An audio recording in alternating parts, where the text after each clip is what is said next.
Montreux, je sais pas. En tout cas, j'ai un lien très fort avec Montreux, c'est sûr. C'est ici que j'ai grandi, j'ai ma famille, j'ai des liens d'amitié assez forts.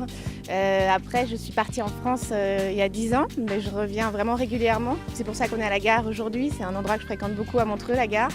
Et du coup, même si dans le futur, je ne vivrai pas à Montreux peut-être de manière permanente, ce sera toujours un endroit où je passerai.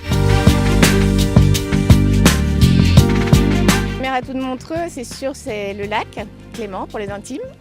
Et du coup, il y a les montagnes qui donnent vraiment une ambiance spéciale à Montreux. Il y a des lumières folles. Et pour ma part, j'ai vraiment un coup de cœur pour l'ouverture sur le Valais avec le Catogne dans le fond. Une montagne qui ressemble à un volcan. Je trouve que c'est vraiment une invitation à la rêverie, quoi. C'est un lieu où on a envie d'être serein et c'est très inspirant d'être ici.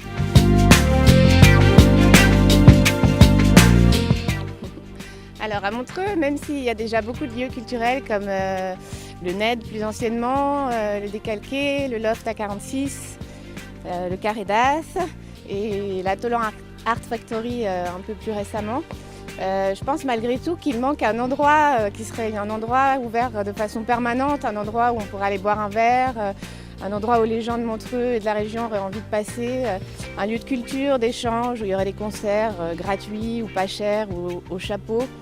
Un lieu qui mélangerait un peu les différentes tendances musicales qui mobilisent les gens, les jeunes. Je pense qu'il manque un peu un endroit comme ça à Montreux, un endroit de vie locale du quotidien dynamique. Je pense aussi qu'il y a une autre chose qui manque à Montreux, c'est que les bords du lac sont si beaux, ils sont un peu mal exploités, je trouve, notamment la plage du Pierrier. Pendant le Ride for the Cause au mois d'août, on a vraiment un endroit super animé, tout le monde vient, c'est vraiment très chouette comme week-end. Alors évidemment c'est dommage que ce soit 4 jours dans l'année, on aimerait bien que ce soit au moins sur toute la période estivale, voire plus. L'avenir de Montreux, je pense qu'avec tous ces lieux et les belles personnes, leur énergie que je citais tout à l'heure, je pense que Montreux a de quoi rayonner vraiment plus fort. Alors c'est clair qu'il y a le Montreux Jazz Festival, mais je pense que la population locale qui est très active et dynamique dans les milieux culturels peut vraiment résonner encore plus fort. Donc je vois ça dans ce sens-là pour Montreux. Je vois aussi pour Montreux un joli concours d'architecture pour un projet d'aménagement pour le Pierrier. Un endroit où il y aurait une plage l'été, une vie bien animée et pourquoi pas même qui pourrait être un lieu qui vivrait aussi pendant l'hiver avec des verrières ou je sais pas, aux architectes de voir, mais pour dynamiser Montreux, que ça pétille toute l'année au Pierrier. Alors elle remonte un peu à loin. J'avais 15 ans en 98, pardon. Et c'était au Montreux Jazz Festival. En fait, cette année-là, j'ai eu un petit job pour le bureau permanent du Montreux Jazz Festival, à côté de mes cours.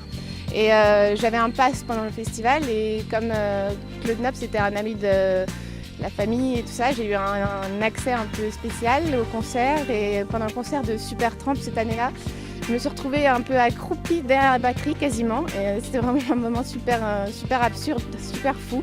Je connaissais les chansons par cœur, je les avais écoutées toute mon enfance dans le radio cassette de la voiture de mon père. Donc c'était vraiment un chouette moment spécial à Montreux.